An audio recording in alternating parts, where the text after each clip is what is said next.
what's funny. Next into the CNAPP cage match. It's getting sweet. It's fast. It's live. It's runtime all the time. Sweet security.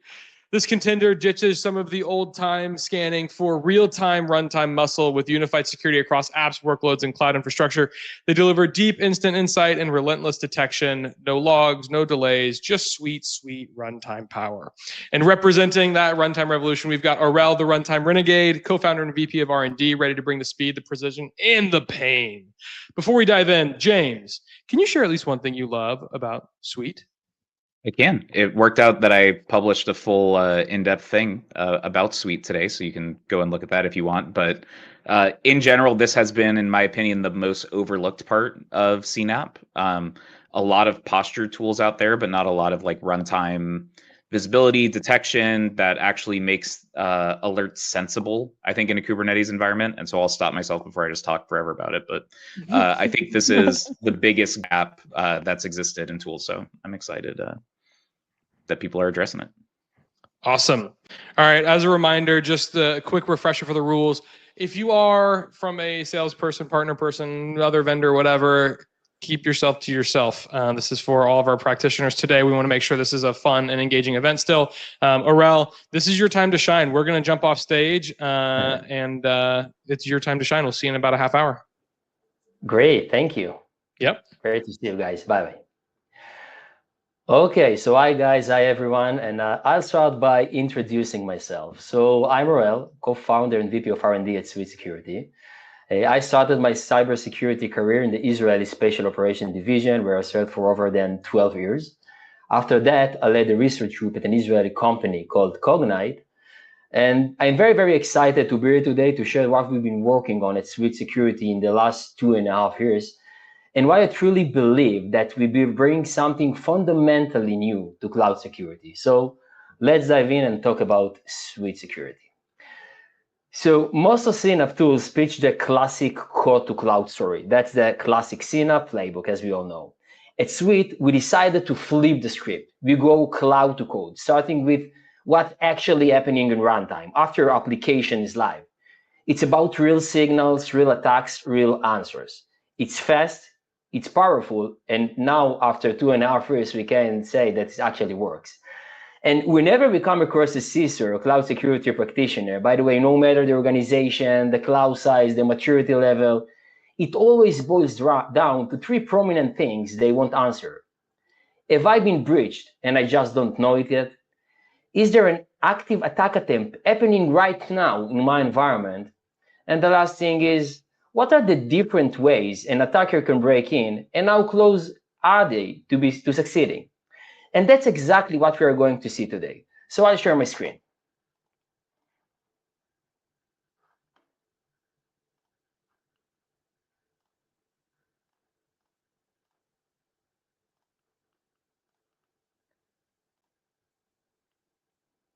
Great. So the dashboard focuses on responding to threats and managing risk. By threats, I mean ongoing attacks in your environment. And by risk, I mean potential exposures that should be reduced before they turn into active threats. As you can see here, we have all the threats in your environment. You can respond to these threats. Then we have all the vulnerabilities. We are going to talk later about the sweet score and the runtime signals that we bring into the table to reduce the number of the vulnerabilities dramatically. Then you can reduce the attack surface based on our L7 and L4 capabilities. And here you can see under the Sweet performance section, the performance of our sensor. So our sensor is a very low footprint in terms of CPU and memory usage. It uses only 1.5, 1.6% of CPU from a single core, as you can see here, and about 150 megabyte on average of memory. One reason is that it's built in Rust, which provides top-tier efficiency. Now, with that in mind, let's move on to the threats. Specifically, we are going to start with incidents. So this section highlights ongoing attacks in your environment. This is where we excel. But before we continue, Yochai, our detection and response team lead, will execute a live scenario. Yochai, the stage is yours. Thank you, Orel. Right before I start the scenario, can you please start a stopwatch and start it right about now? Done. Perfect. I'm going to share my screen now. And there we have it. Can you guys see my screen? Mm-hmm. Okay, all right. And now we'll monitor the pod that we just created. It's already running. What we're seeing on the left-hand side is I've just ran a miner scenario, a persistent miner scenario, which is a scenario that demonstrates a crypto miner running in your environment. As you can see, the pod takes a few seconds to bootstrap. You can see that this is a live demo. The times here are Israeli times, but it's live for any internet purpose. On the right-hand side, you can see the commands that we actually ran inside the pod. So the first step we do is we use curl to get an XMRig crypto miner that's a known crypto miner. It's actually tar archive, so we extract it. We write a basic configuration file to go along with the crypto miner. And then to top it off, we add a miner service file within the systemd directory, which creates persistency for as long as the pod lives. As a final step, we can see that we run the XMRig daemon, and that's pretty much it. I see the pod might have had an issue, but I look at it and we hope to see it, the findings very quickly. I'll let you guys know. Back to you, Orel.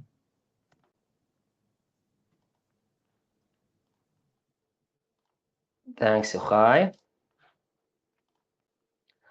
Okay, so while the scenario is running, that the system is working in the background, let's talk about threats.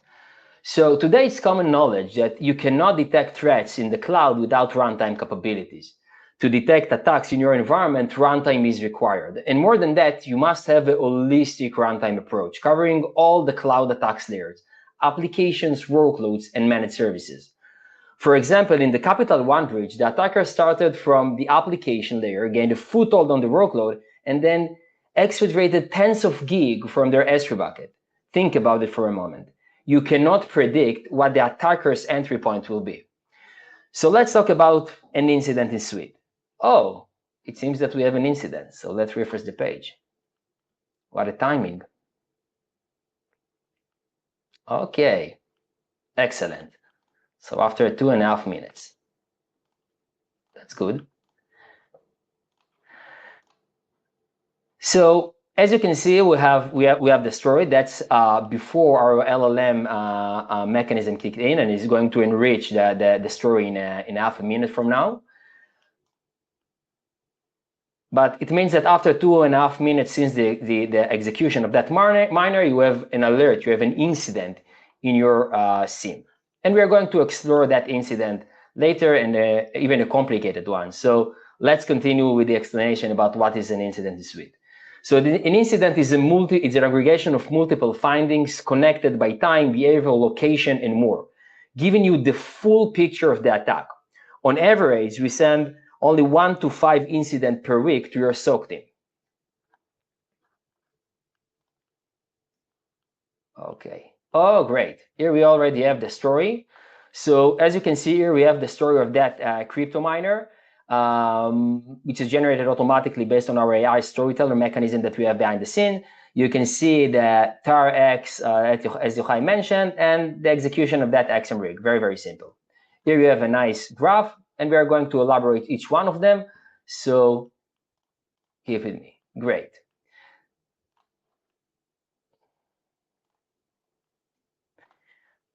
Okay, so here we can see that there is an unauthorized access and attempt deletion of AWS resources via payload.shell. So as you can see, our AI-powered storyteller mechanism generated a natural language summary.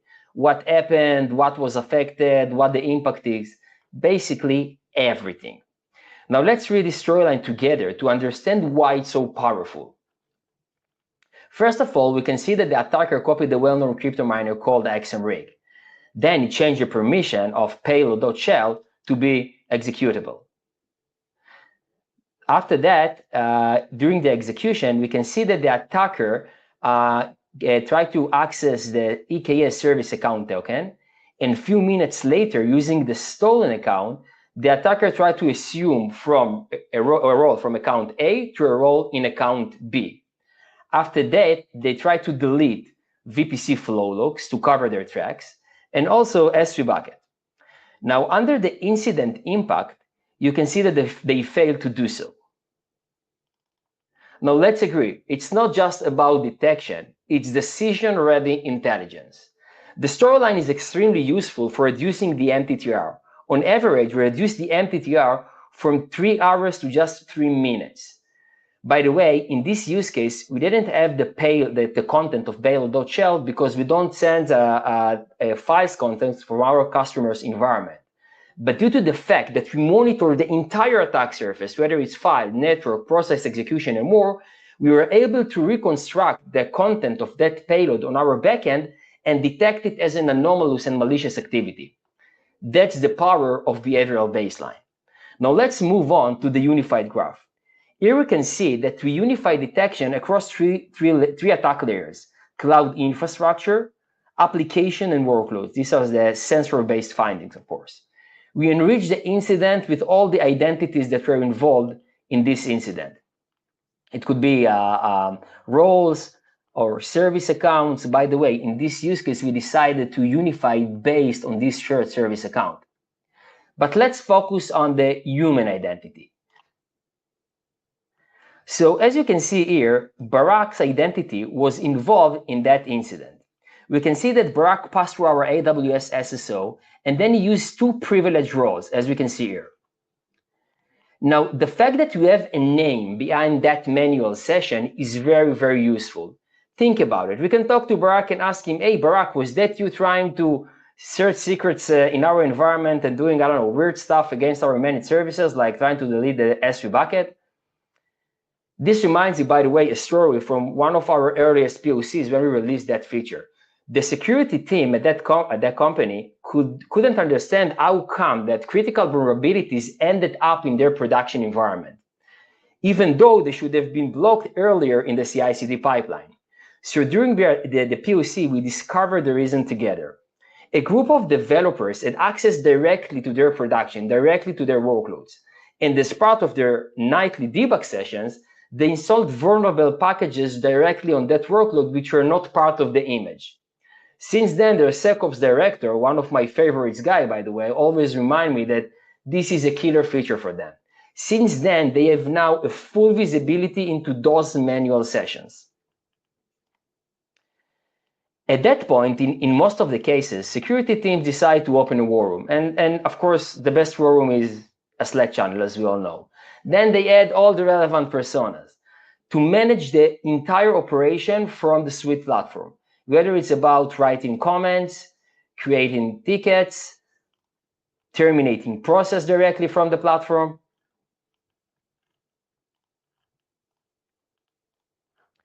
They can manage a full investigation based on our IR graph. So here you can see the manual session of Barak and all the processes that Barak executed as part of that manual session. So the IR graphs gives you a higher resolution visibility into each finding.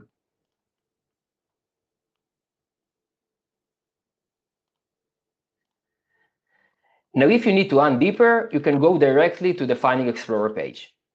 Let's say that I want to filter for L7 findings,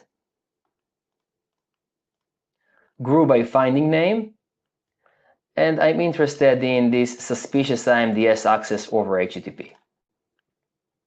Great. So here we can see that for some reason, the Flask server is trying to access the IMDS control plane. Specifically, we can see the path, getting some credentials. So, and we can see that it's part of a wider, broader incident. We have a link here because everything is connected, and we can jump directly to the incident. So we can see that there is an SSRF exploitation leading to metadata theft and unauthorized access attempt on S3 bucket. The same story that we just saw. But let's talk about the pattern, the diagram that we are seeing here, because it's a very common pattern that we are seeing today in cloud native attacks. When the attacker is trying to manipulate this web server that is exposed to the world, in this case using SSRF, against the IMDS, then they get the credentials, in this case demo EC2, and a few minutes later, using the stolen credentials, they are trying to exfiltrate data, whether it's RDS snapshots or I don't know, directly from the infrastructure without any foothold on the workload. Yeah, so that's about the Finding Explorer. Now, if you want to write your own rules, go to the rules policies. Here we have predefined rules. We have templates, let's say process name. You can write down the name of the process and you are done.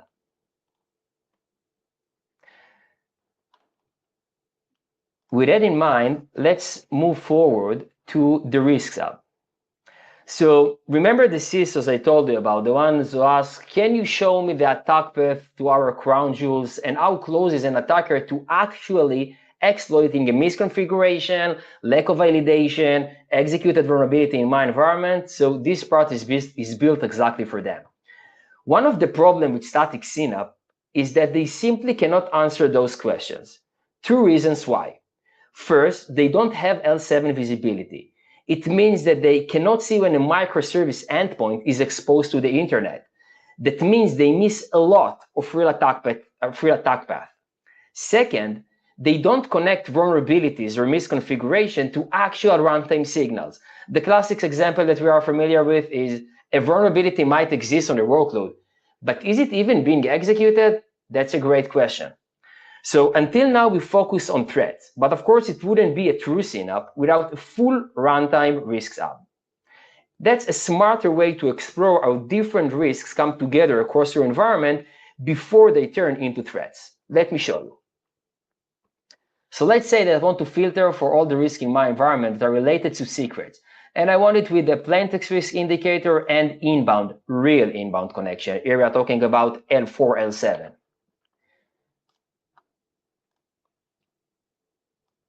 Then I can see that I have this risk. First of all, we have a nice graph of the asset overview. We can see all the risk, all the inbound connection. We can see that there is an ingress connection through the ingress nginx, and we can jump directly to the secret instance.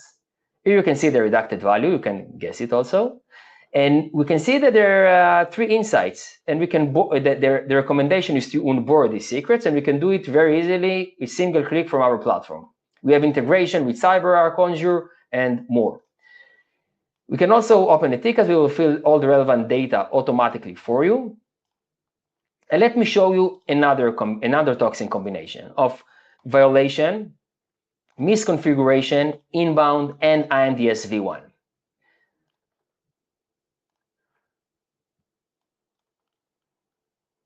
So here we can see that this MySQL is exposed to the world. And if there is a lack of validation at the application level, then the attacker can utilize this lack of validation, let's say with SSRF, against the IMDS v1, which we are all familiar that is vulnerable to IMDS.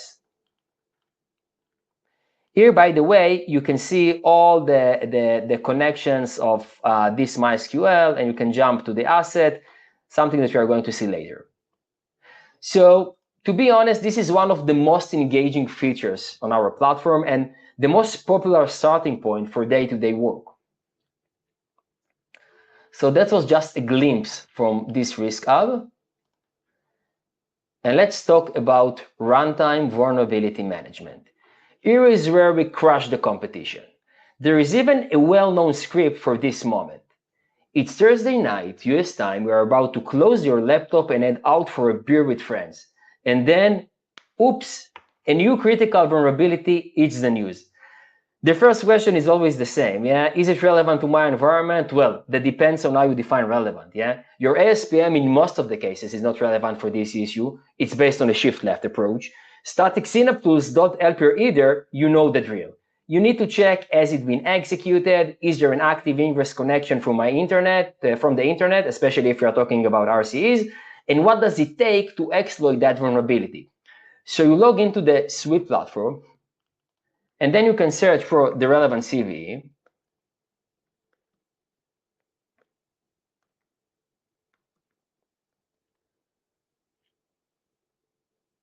And you can see that it does exist in your environment. But according to the risk indicators column, it's not executed or loaded. And the platform also hasn't observed any inbound or outbound connections for that workload. It means that the attacker cannot utilize this vulnerability, period. So it's not an urgent issue. Great, beer time.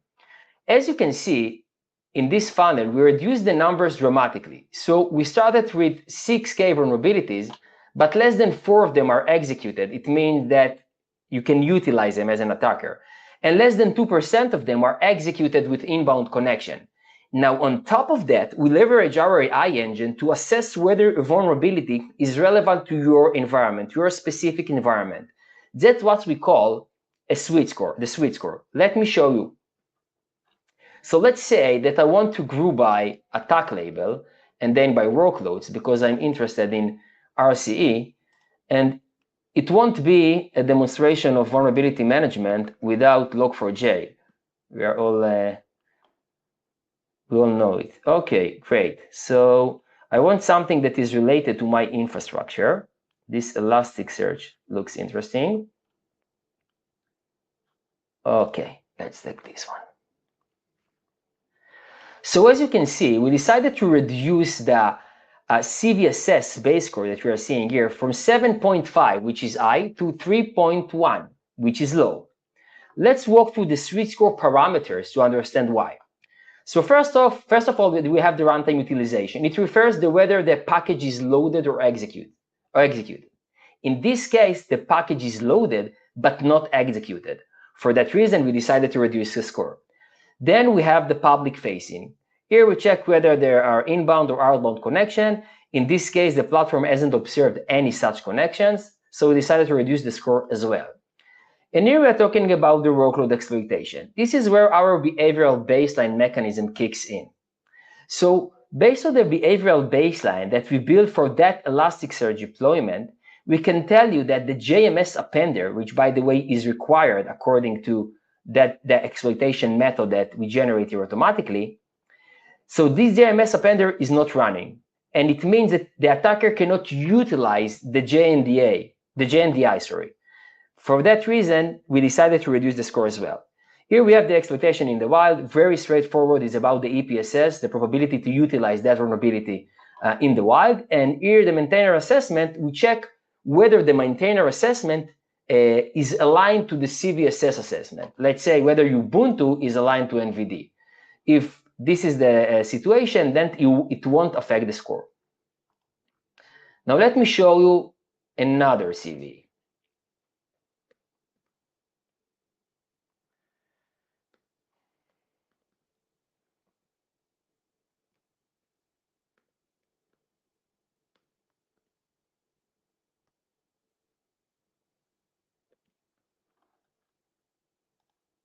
Okay. As you can see here, in case of an internal image, just an internal image, we can identify the developer who is responsible for that specific commit hash, as you can see here. So it means that we can talk to Asaf and tell him, take a look, the image that you just pushed to production as a vulnerable packet, which is executed on a public-facing workload, you need to fix that immediately, okay? Here you can see the cloud-to-code approach. We detected the vulnerability in your production environment, and then we can tell you who is the point of contact, who is the developer, who is the code owner. Great. Now, if you're worried about 0 days, no problem. Even before a CV is named, you can check in our runtime SBOM page whether it's loaded or executed. So you can go to the runtime SBOM, search for Log4j, and then you can see that there are some instances where Log4j is active and others where it presents but not active. And to close the loop, we scan your container registry, help you validate that vulnerabilities are resolved before redeploying the production. It's about full life cycle coverage. You can add registry in a single click. By the way, we support both public and private registries. And under the relevant registry, you can see the image scanning status and the list of the images.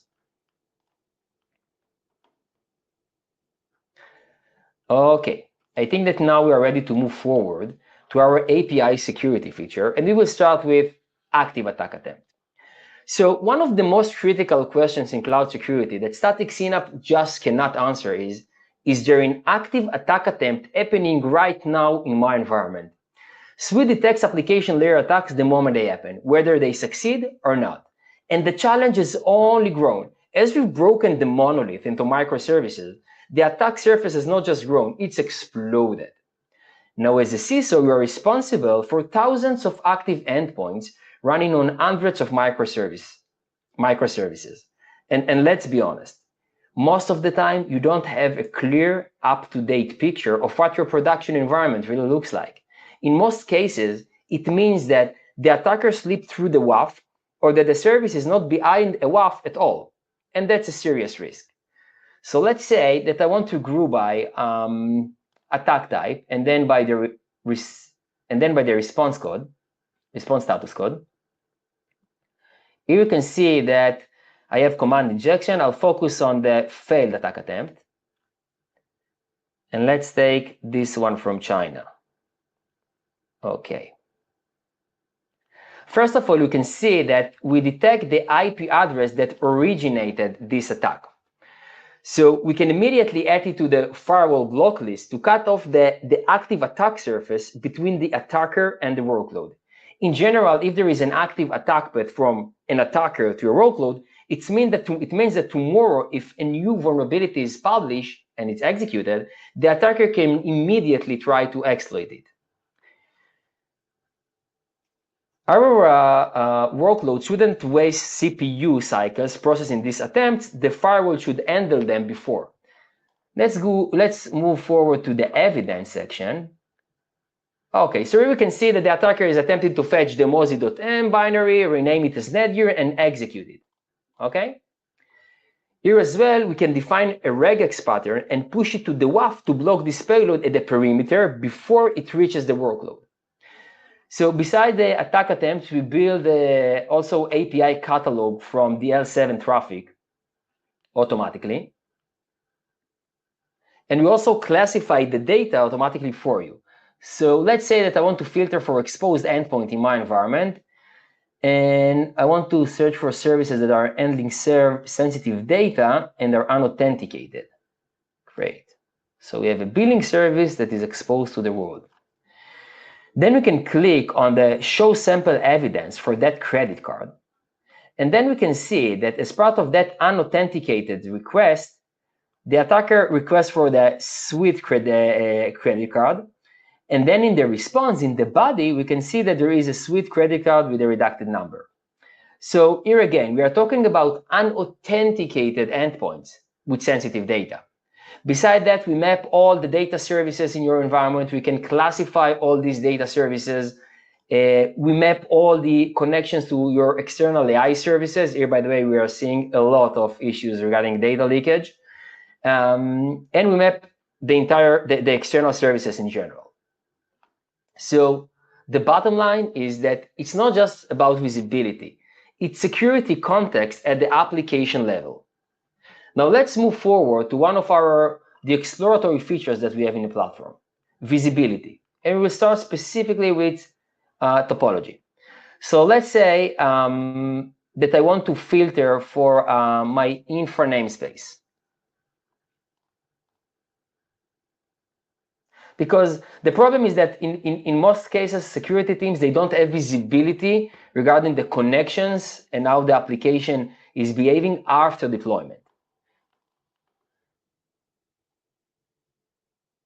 Okay, now let's click for the internal connections. I'm expecting to see only ingress connection from the load balancer to the ingress nginx. All other connections in this namespace should be internal only. That looks great. You can see that there is an ingress connection just from our load balancer.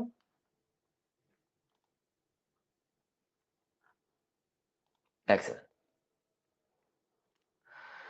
Great. Besides that, we have inventory, connections, and we have the real-time misconfigurations, which is very a cool feature. Here we can see in real time that Shlomi open S3 bucket and EC2 to the world. We will raise alert in real time about that misconfiguration. This is not about 2 scans per day or something like that. We monitor all the activities, all the misconfiguration against your managed services. They happen, the right way happen, okay?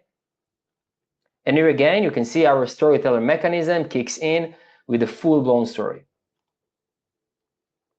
Beside that, we have the compliance feature, of course. You can see the breakdown by framework, all the violations, whether we are talking about violations or policies, you can filter for the relevant resource type, open tickets, and all the standard CNAPP capabilities. We also have an inventory of the identities, secrets, and on top of it, we have the identities insights, but we don't have enough time to cover all the features in the platform. So I'll move forward to the deployment page very quick, and then I'll summarize. So if you want to connect your AWS account, you just need IAM ARN, and that's it.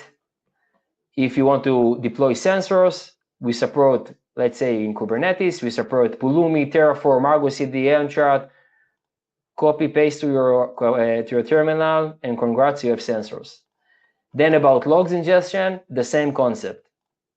Let's say CloudTrail, choose the account, add the bucket URI, role ARN, and we will fetch all the data that you host in this S3 bucket or Azure Blob or whatever it is automatically for you.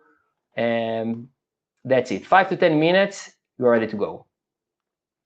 So yeah, we don't have enough time, so I'll wrap it up. No, but I have a great presentation. You've gotten a lot of good kudos in the comments. So congratulations on that too. We got a mic drop even too. We have a few questions that I want to touch on that you were just showing. And I think it might be relevant if you maybe want to share screen. Well, I'll read the question. You can decide if you want to share screen. But can you show how and where you define misconfigurations? Mm-hmm. I know you can. That's why I'm asking. Mm-hmm. We actually have a configuration list view of misconfiguration.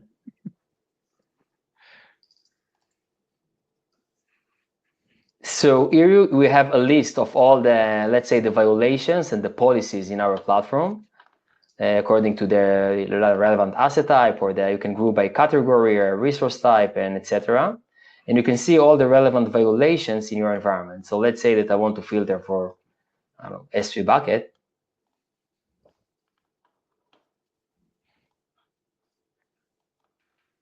I can see that I have 5 violations. And I can get the remediation, also the remediation description, and the relevant code snippet according to your framework. Awesome. I hope it answered the questions. Great. Yep. No, I think it's great. James, I'll be quiet. You can go, and then I'll ask one. Go ahead. No, you got to keep the screen share up. I was going to ask about the topology view, because we had a question earlier on about attack paths, and I think it's just worth expanding on how you guys approach the idea of an attack path, because even like on the vulnerability slide, how it's like internet facing, right? Like is what a lot of people do, and then a lot of CNAPPs will show like EC2 instance, and that's sort of the attack path. But how do you guys look at like how services are accessible to the internet and that sort of thing? Excellent. So basically, we combine the risk exposure from the application level. Let's say that there is an endpoint that is exposed to the internet, and then using the stack trace that we can connect directly to that endpoint, we can tell you whether there is loaded or executed vulnerability which is running on that workload. That's a kind of a simple example, let's say, of applications and L7 exposure.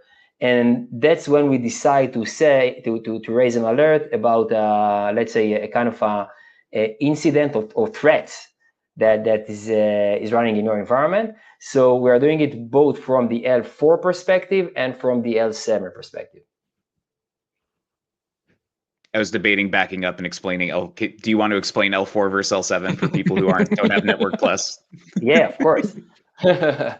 So when we are talking about L7, it means not just IP to IP, but we are talking about, let me show you, the actual, let's say, payload that it's running from and through your endpoints. Okay, that's about, let's say, API security. And we monitor the content of the payload. So we can tell you whether, let's say that I have an exposed endpoint that is running on my service, and if someone will trigger this endpoint, this API at the end of the chain, it will execute some vulnerable package. So that's the resolution that we have regarding how we connect exposed endpoint from the L7 perspective to executed vulnerabilities which are running in your environment. Everything is based on our runtime signals. Yeah, that's the approach. That's another question I wanted to ask about the posture sort of findings. I noticed Joseph actually pinged me about the IMDS v1 thing because it's such a common, when they did Heard their it like 6 clarity times in the report. last 2 days. Yeah. Yes, but I saw the difference was you guys were saying like that it was actually being connected to or exploited, as opposed to an attack path only sort of view that would just say like this misconfiguration exists.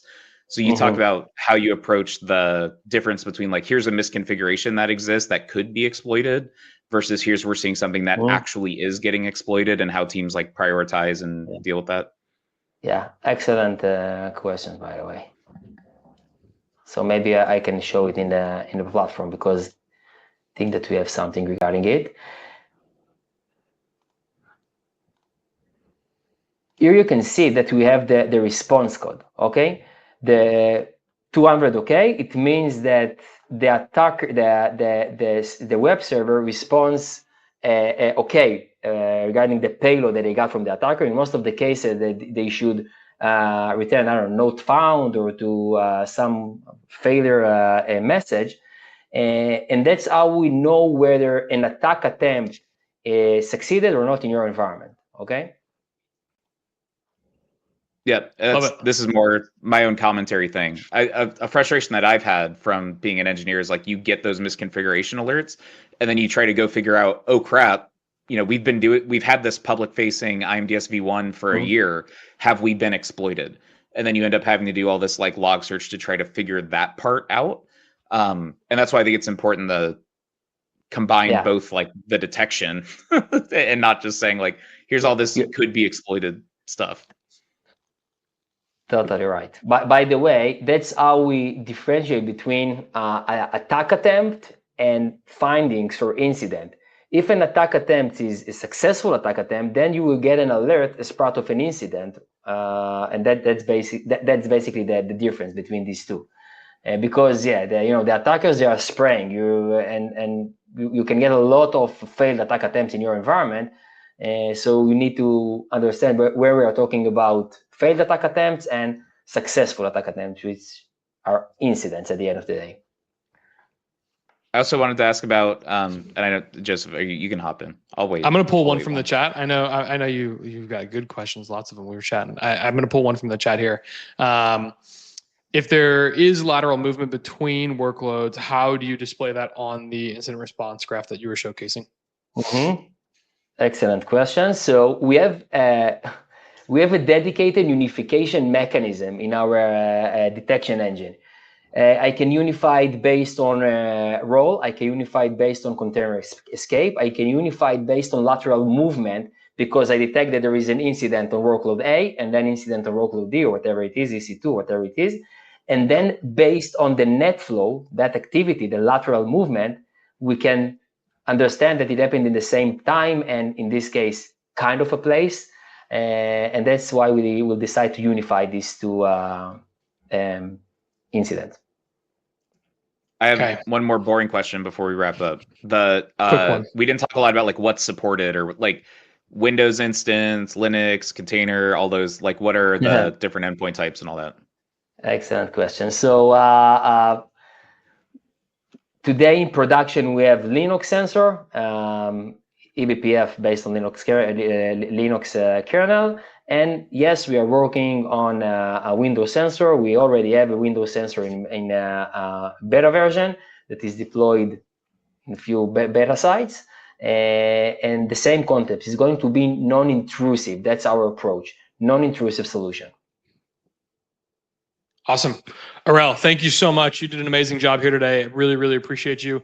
We're going to pop the survey up on the chat. It's going to take over that chat again. I'm going to ask the team at Suite if they'll put Orel's email again, just so it's at the top of the chat. And I'm, of course, going to continue to bully all of the presenters into doing that. Please use that sparingly and appropriately. Sorry, Orel. And I'm going to launch the survey right now. So survey coming in. We'll give it about 2 minutes for people to show off and fill out that survey. I believe everyone can see it now. Perfect. Make sure you fill that survey out.